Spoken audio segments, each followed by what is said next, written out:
Bonjour à tous. Le ministère chargé du budget a validé 2 nouveaux outils pour la modernisation de la gestion du budget. Il s'agit du document de programmation budgétaire économique pluriannuel et celui du cadre des dépenses à moyen terme. Dans l'ouest de la Côte d'Ivoire, ce sont 400 ayants droit et victimes de la crise post-électorale qui ont été indemnisés.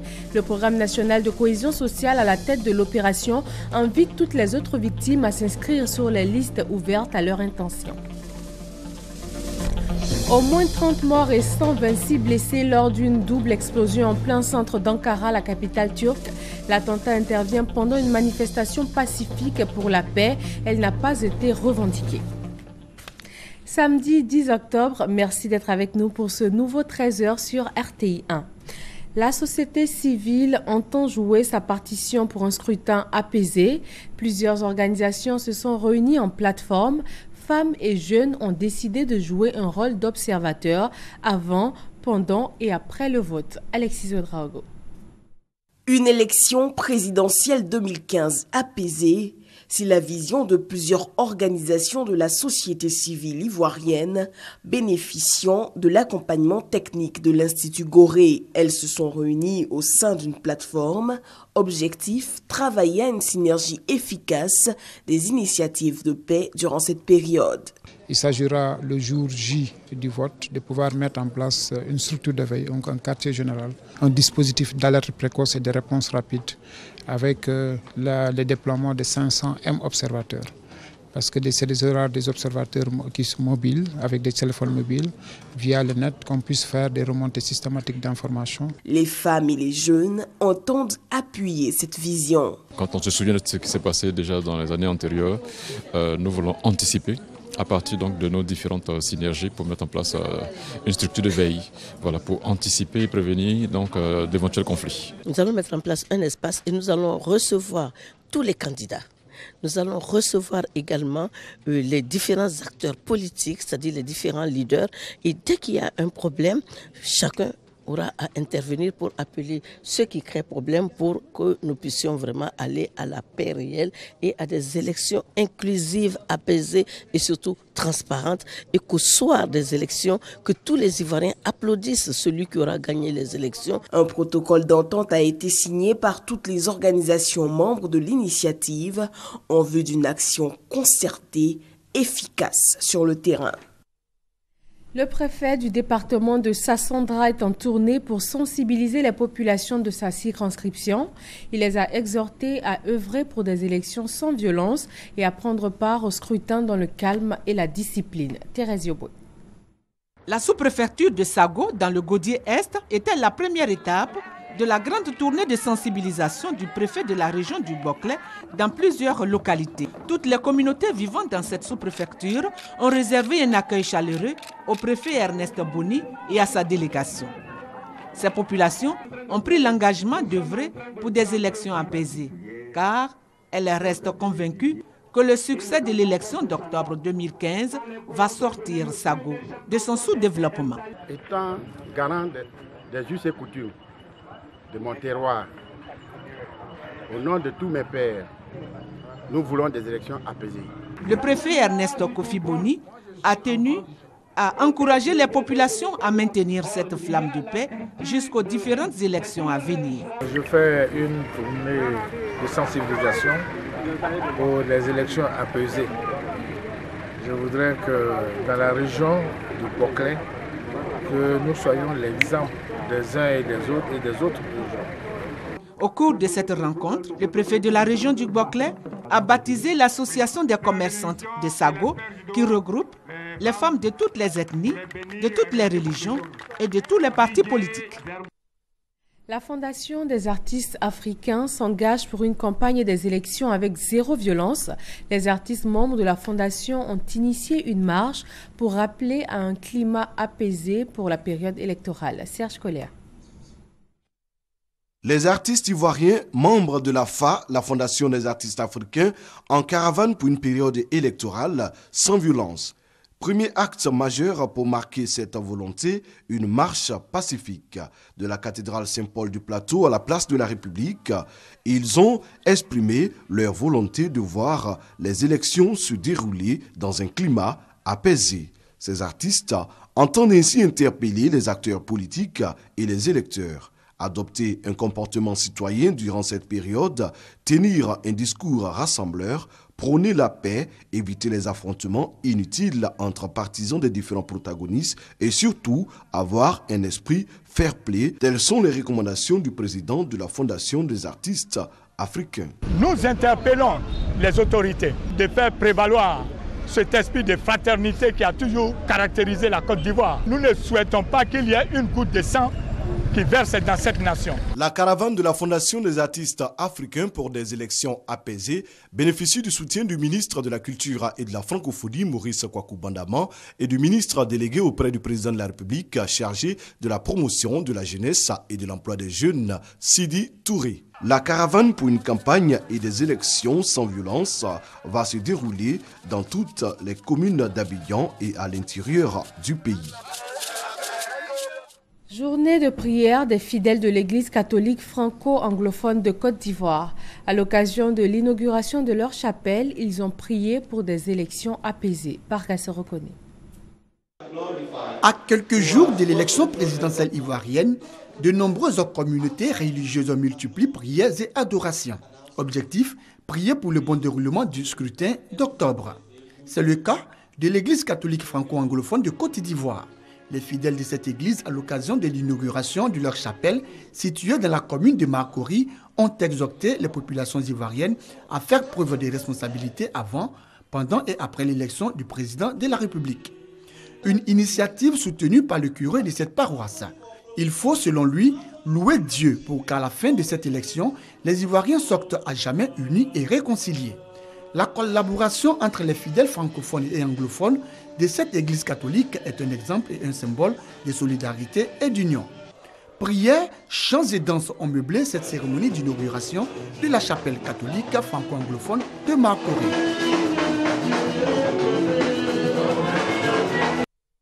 Dans l'ouest du pays, 400 ayants droit et victimes des différentes crises ivoiriennes ont été indemnisés. Le programme national de cohésion sociale qui pilote l'opération d'indemnisation s'est rendu dans plusieurs villes de cette zone fortement touchée par la crise. Sylvie Touré. 1 million de francs CFA par ayant droit et par personne décédée et 150 000 francs, puis un bon de prise en charge médicale et psychologique jusqu'à la guérison totale par blessé. L'indemnisation des victimes de la crise post-électorale se poursuit. Du 3 au 8 octobre dernier, 400 personnes enregistrées dans la région des montagnes ont reçu leur chèque et leur bon de prise en charge. La directrice générale du PNCS, Programme national de cohésion sociale, le professeur Marietou Koné, a profité de l'occasion pour demander aux victimes qui traînent encore les pas de se faire enrôler. La liste est déjà produite pour cette première phase. Pour le reste, c'est tous ceux qui devront s'inscrire, qui vont recevoir la réparation. Donc faites en sorte que vous soyez inscrits sur les listes de la CONARI. Je voudrais également ajouter que c'est un processus qui est totalement gratuit. Dans les 9 localités visitées, les rencontres ont été l'occasion d'échanges avec les populations de cette région qui ont payé un lourd tribut à la guerre. Quant aux victimes, elles ont souhaité que plus jamais pareille crise ne se répète. Bien vrai que nous avons perdu des biens, des personnes. Vraiment, on pense qu'on doit tout oublier pour aller de l'avant puisque les palabres mettent le pays en retard. La guerre qui est passée avant là, nous on ne fait pas ça cette année-là. Balle a cassé mon pied. Où je suis là, je fatigue. Des fois je tombe malade. Là, cette année-là, on veut la paix. Une campagne dénommée « Élection, c'est pas la guerre » a été également lancée par le PNCS. Le professeur Marietou Koné a demandé aux populations de refuser les appels à la violence. Les gens qui viennent vous demander, il faut barrer les routes, il faut casser les maisons, il faut faire ceci. Au premier coup de fusil, ces personnes-là disparaissent. Disparaissent pour se mettre à l'abri. Et c'est vous qu'on instrumentalise, surtout les jeunes. Les femmes, c'est vos enfants qu'on tue. Donc pour les élections qui viennent, ne vous laissez pas manipuler. Un message qui a eu l'adhésion des populations avec à leur tête les chefs traditionnels et religieux qui se sont engagés à promouvoir la paix et la tolérance à l'occasion de ce scrutin. Après l'Ouest, l'opération d'indemnisation des victimes va se poursuivre dans les autres régions a promis la directrice générale du PNCS qui entend soulager dans un bref délai les 4500 personnes recensées dans la phase 1 lancée le 4 août dernier. Les femmes de Kong, dans le nord-est du pays, s'unissent pour devenir autonomes et participer au développement de leur région. Elles se sont réunies en confédération pour atteindre plus vite leurs objectifs. Herman Yamia. Ce sont 17 associations féminines de la région de Kong qui ont décidé de fédérer leurs énergies. Réunies au sein de la FAFDEC, la Fédération des associations des femmes de Kong, elles entendent participer activement au développement de leur région et partant de toute la Côte d'Ivoire. Il s'agira pour la FAFDEC de former et sensibiliser pour prévenir toute forme d'inégalité, de promouvoir la responsabilité et l'autonomie de la femme, de lutter contre les violences faites aux femmes et enfin promouvoir la dignité et le bien-être du genre féminin. Procédant à l'investiture du bureau de la FAFDEC, la ministre de l'Éducation nationale et de l'enseignement technique a exhorté les femmes à cultiver davantage la solidarité, l'entente et la cohésion qui constituent selon elle le socle de tout développement durable. Soyez des artisans de paix. Cultivez la paix tous les jours. Il faudrait qu'on sente en Côte d'Ivoire ici que la Fédération des femmes, des associations des femmes de Kong lutte pour la paix en Côte d'Ivoire, travaille pour la cohésion sociale, travaille pour le bien-être social, et vous serez des modèles. Et nous allons demander à toutes les autres femmes de Côte d'Ivoire de suivre votre exemple. La FAFDEC est une fédération qui compte plus de 1000 femmes exerçant dans divers domaines d'activité. Cette cérémonie a été aussi marquée par l'investiture du bureau de l'ASAFEC, l'Action pour la solidarité et l'autonomisation des femmes de Kong, une organisation membre de la FAFDEC. La Mutuelle générale des fonctionnaires et agents de l'État s'organise pour permettre à ses adhérents de bénéficier de la couverture maladie universelle. Elle a relevé le niveau de cotisation des mutualistes de 1% et ce sont 90 millions de nos francs qui vont être relevés pour la CEMU. Doigt de laser.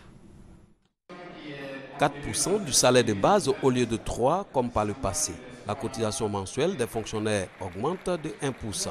La décision a été prise par les délégués de la mutuelle sur proposition du conseil d'administration au cours de cette assemblée générale extraordinaire. Selon le président du conseil d'administration de la mutuelle générale des fonctionnaires et agents de l'État de Côte d'Ivoire, Soro Mamadou, cette mesure vise à améliorer la prise en charge des soins médicaux des adhérents et surtout à leur éviter un double précompte chaque mois sur le salaire. Il y a 293 722 cotisants à la MUJEFSI, donc adhérents.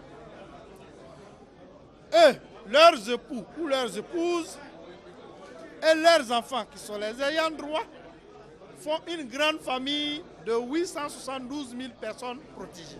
Dans le cadre de la couverture maladie universelle, nous allons intégrer les unions libres.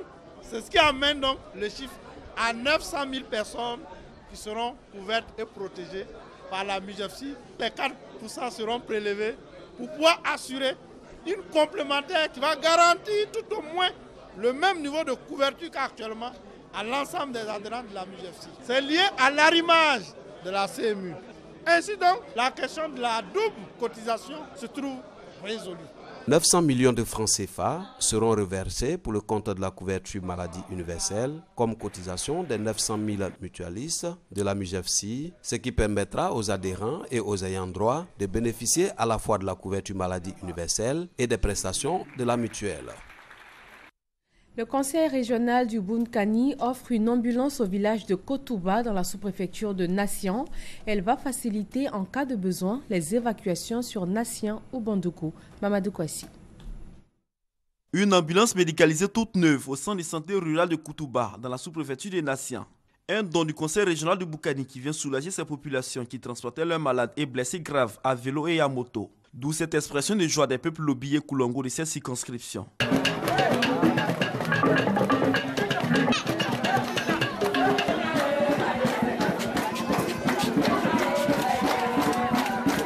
Le député des Nations, Kwaku Ouattara, a rassuré le président du conseil régional du Bunkani du bon usage de l'ambulance. Philippe Hien, président du conseil régional du Bunkani, a indiqué à la population que les actions en leur faveur ne se limiteront pas à l'ambulance. Il a soutenu que plusieurs projets seront réalisés en vue d'améliorer leurs conditions de vie.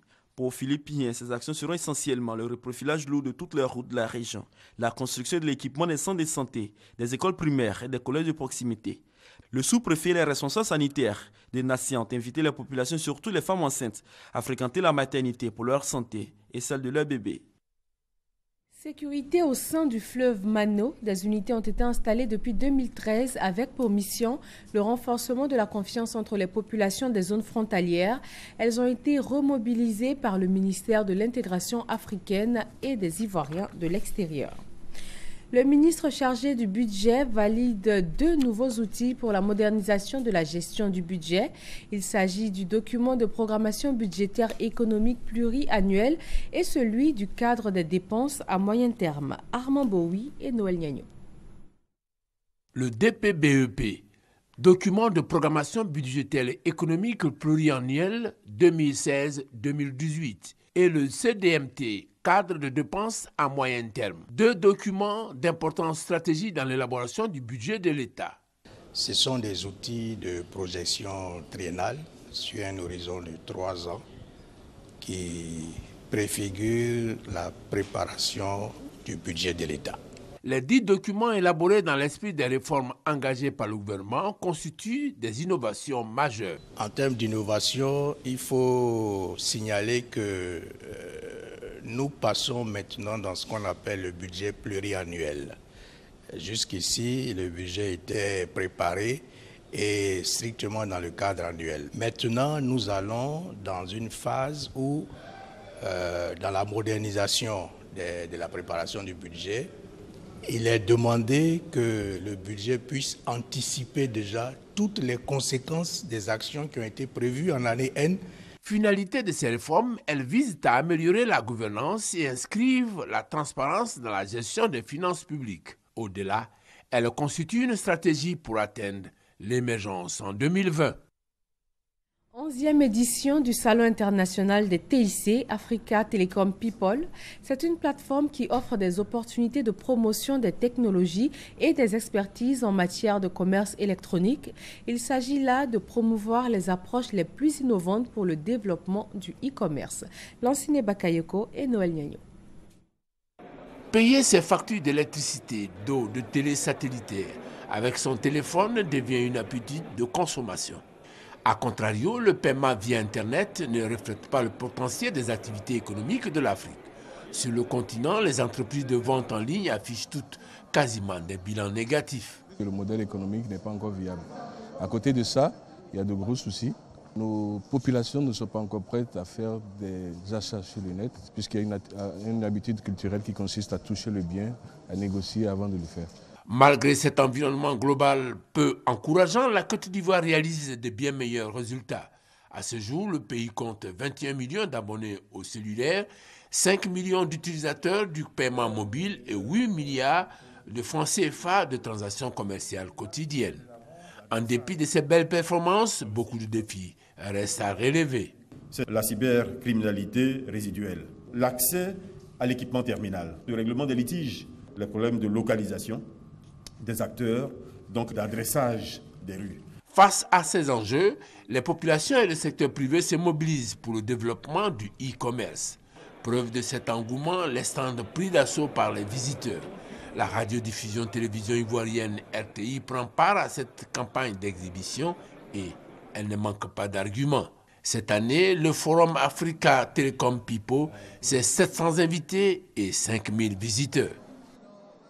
Le programme de productivité agricole en Afrique de l'Ouest œuvre à la réduction des pertes post-récolte. Il met en place des technologies pour la production de farine locale faite de bananes plantains, de maïs et de manioc. Une centaine de pâtissiers ont été formés à l'utilisation de ces farines locales. Les boulangers sont également invités à les utiliser pour la confection du pain. Dans le handball, les jeunes reçoivent des financements pour leurs projets. L'agence Emploi Jeunes leur a octroyé 100 millions de nos francs. Ils ont également reçu des produits phytosanitaires, du matériel biomédical et des kits scolaires d'une valeur de 70 millions. Herman Niamia. 100 millions de francs CFA, c'est le montant des chèques que ces jeunes de la région du Hambol reçoivent ici au centre culturel de Katiola des mains de Jean-Louis Billon, ministre du Commerce, représentant son collègue en charge de l'emploi des jeunes. En présence des cadres de la région, ce sont 505 projets qui sont ainsi financés dans le cadre du lancement de l'opération Agir pour les jeunes. Nous avons une jeunesse dynamique dans notre région, comme dans toutes les régions de Côte d'Ivoire d'ailleurs. L'accès au financement est difficile pour des jeunes qui débutent.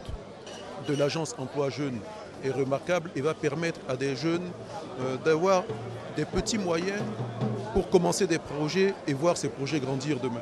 35 millions de francs CFA pour le département de Katiola, 33 pour Dabakala et 32 pour Niakaramadougou.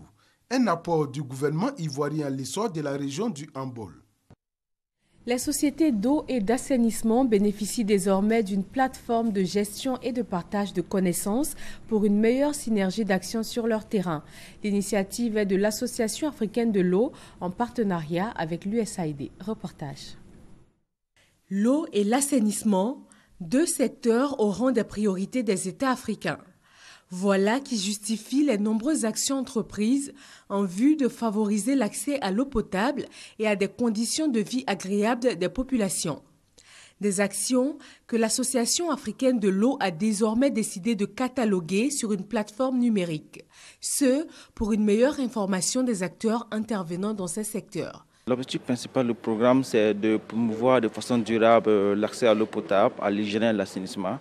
Mais nous avons aussi des composantes complémentaires telles que la sécurité alimentaire, le changement climatique, la promotion du genre, et tout ce qui est comme promotion du partage de connaissances. Cet outil numérique dénommé plateforme de gestion et partage des connaissances vise à partager les bonnes pratiques et à améliorer les performances opérationnelles des sociétés d'eau et d'assainissement. L'eau existe en Afrique. Près de 5 400 milliards de mètres cubes circulent annuellement dans nos différentes, au niveau des nappes souterraines, au niveau des nappes de surface, etc. Mais nous utilisons que 4% de ces 5 400 milliards de mètres cubes. 4% parce que les investissements ne sont pas au niveau des besoins des populations. Et c'est là que ça se joue l'histoire. La plateforme de gestion et partage des connaissances est le fruit d'un partenariat entre l'Association africaine de l'eau et le programme Afrique de l'Ouest pour l'approvisionnement en eau, assainissement et hygiène de l'USAID. Troisième journée de développement dans la sous-préfecture de Kouassi-Datekro. Les femmes se mobilisent pour leur autonomisation et pour une participation active au développement du pays. C'est un reportage signé Herman Yamia. Dabo Yaokro, village de la sous-préfecture de Kouassi-Datekro au nord-est de la Côte d'Ivoire. Les femmes de cette localité n'entendent pas rester dans la précarité. Pour ce faire, elles viennent d'organiser une journée dédiée au développement de leur localité. Occasion pour elles de réaffirmer leur engagement à travers l'association Yessi Yewon de prendre une part active au développement de la Côte d'Ivoire. Nous, femmes de cette région, avons décidé de nous mettre ensemble pour améliorer notre condition de vie sur tous les plans, social, économique et culturel, et participer à ce noble projet d'émergence pour notre beau pays. Parrain de la cérémonie, le député Séverin Yebois s'est dit heureux de l'engagement pris par les... L'école de Minignan, dans la région du Folon, a reçu 100 tables bancs. Ce don intervient après la réhabilitation de l'établissement par une association locale. Le coût total des travaux est de 20 millions de francs CFA. Mamadou Kwasi. 100 tables bancs pour l'école primaire publique de Minignan 2 qui voit un de ses bâtiments de 3 classes réhabilités pour un montant global de 20 millions de francs CFA. L'initiative est de l'association Flash Nani de Folon qui entend accompagner l'État de Côte d'Ivoire dans la mise en œuvre de sa politique de l'école obligatoire. Adama Diakité, représentant le président de l'association, a rappelé les missions de sa structure qui s'est engagée pour le bien-être des populations de la région du Folon à travers des actions sociales et des projets de développement, sans oublier la prise en charge des jeunes et des femmes. En réceptionnant les clés du bâtiment et les tables bancs, le représentant du ministère de l'Éducation nationale et de l'enseignement technique félicite l'association Flash Nani de Folon pour leur initiative. Kwame Kofi soutient que l'État de Côte d'Ivoire ne peut à lui seul tout faire. Il faut donc la contribution des cadres et des populations. Le sous-préfet de Minignan a profité pour exhorter les populations à faire la leur. La décision du gouvernement, celle de scolariser tous les enfants en âge d'aller à l'école. Pour lui, le développement de la Côte d'Ivoire passe par une bonne formation de l'élite. Les populations satisfaites du geste de l'association Flash Nani de Folon lui ont exprimé leur gratitude avec la promesse de bien utiliser ses dons. Marguerite Aboué, écrivain et réalisatrice, a été élue meilleure ivoirienne de la diaspora. Elle a reçu son prix accompagné d'une enveloppe de 10 millions des mains du ministre de l'Intégration africaine et des Ivoiriens de l'étranger. Le reportage de Guillaume Ziré est commenté par Herman Yamia. Le meilleur ivoirien de la diaspora pour cette année 2015, c'est elle, Marguerite Aboué, écrivaine, scénariste et réalisatrice du film d'animation Aya de Yopougon, reçoit ici son prix de l'excellence octroyé par le président Alassane Ouattara. Je remercie encore Monsieur le Président Ouattara. Avec ce prix, on va continuer nos activités, nos actions et faire d'autres bibliothèques. C'est ce que je souhaite. Élu parmi ses pairs de la diaspora pour avoir mené de bonnes actions en faveur de la promotion et de la défense des intérêts de la Côte d'Ivoire à l'étranger. En lui remettant son prix, le ministre Ali Koulibaly, ministre de l'intégration africaine et des Ivoiriens de l'extérieur, réaffirme l'attachement du président Alassane Ouattara à certaines valeurs. Une société sans modèle, sans exemple, court à sa perte. Heureusement qu'après le long tunnel que nous avons connu, le chef de l'État a estimé qu'il était important de récompenser ceux qui méritent de la nation dans différents domaines. Outre ce qui a fait sa notoriété, Marguerite Aboué est une artisane de la promotion du livre.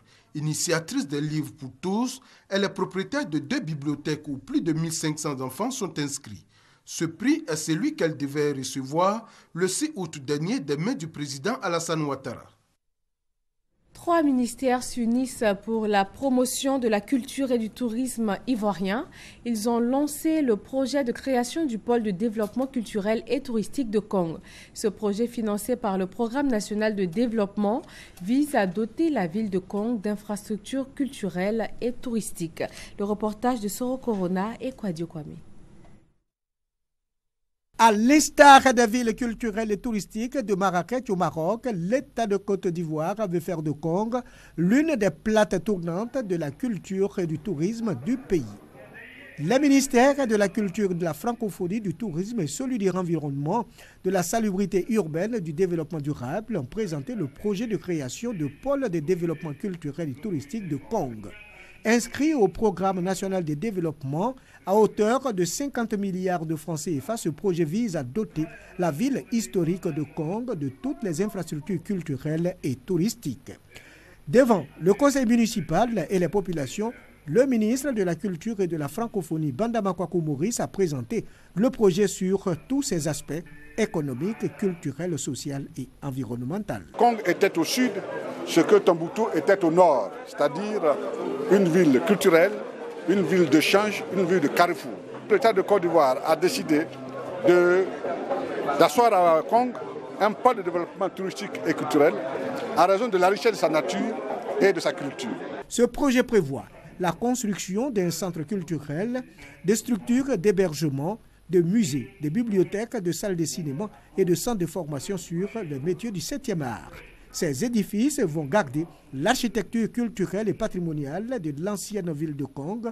Le maire salue cette initiative. Le Conseil a acclamé ce projet et nous remercions donc le ministre de la Culture, le ministre de l'Environnement et bien sûr le ministre du Tourisme pour ce qui est fait pour Kong. Le projet de création de pôle de développement culturel et touristique de Kong débute en 2016 par un aménagement d'une superficie de plus de 100 hectares. Les Guinéens sont appelés à choisir leur président demain, dimanche 11 octobre. Face à 7 candidats, Alpha Condé est candidat à sa propre succession. Son argument principal de campagne, c'est son bilan, notamment en matière d'électrification. Des efforts freinés selon lui par l'épidémie d'Ebola. Nos envoyés spéciaux à Conakry l'ont rencontré. Conakry, tout de jaune vêtu. Le jaune, c'est la couleur du RPG Arc-en-Ciel, le parti du président sortant, Alpha Condé. Il brigue un 2e mandat à la tête d'une Guinée habituée à 52 années de dictature et de coups d'État militaire. Opposant historique, il est le premier président élu en 2010 au terme du premier scrutin libre et multipartite qu'a connu le pays. Il lui faut alors rattraper des décennies de retard en développement du pays. Un vaste chantier que vient compliquer la récente épidémie d'Ebola. En 5 ans, Alpha Condé entreprend une réforme de l'armée qui met 4000 militaires à la retraite. Il met en route le premier plus gros barrage qui aujourd'hui fournit Conakry en électricité. L'électrification, c'est le point fort de son bilan. Alors que tous les autres pays avaient eu des PPTE, la Guinée n'avait jamais eu de PPTE. Quand nous sommes venus endettés, malgré les conditions draconiennes du Fonds monétaire, j'ai eu des PPTE en 2 ans. Et malgré l'Ebola, on n'a qu'à voir aujourd'hui ce que nous avons fait en 5 ans. Demandez au peuple de Guinée ce que nous avons fait en 5 ans, si les autres l'ont fait en 50 ans. L'homme ne se démonte pas. La Guinée a besoin d'abord d'énergie. Nous avons construit Caleta, nous avons construit Swapiti qui fait 550 MW. La Guinée a besoin d'infrastructures, nous avons commencé à faire, nous allons continuer. La Guinée a besoin de chemin de fer, nous allons faire le chemin de fer Conakry-Bamako. Enfin, aujourd'hui, l'Ebola nous a permis de comprendre que l'industrialisation doit être faite par les Guinéens et les Africains. Dimanche 11 octobre, les électeurs guinéens iront aux urnes. Ils diront s'ils veulent poursuivre ou non les grands chantiers d'Alpha Condé. Au moins 30 morts et une centaine de blessés, bilan de 2 explosions à Ankara, la capitale turque, pendant une manifestation pacifique pour la paix. En réaction à ce drame, le Premier ministre a convoqué les membres de son Conseil de sécurité intérieure. Un rassemblement pour la paix devrait avoir lieu plus tard dans la journée sur le lieu même de l'attentat, à l'appel de plusieurs mouvements de gauche. Cette manifestation pacifiste était organisée contre la reprise des violences entre les forces de sécurité turques et les séparatistes kurdes dans le sud-est du pays. Merci de votre attention. L'actualité, c'est aussi sur les www.rti.ci. Très bon week-end à vous sur RTI1.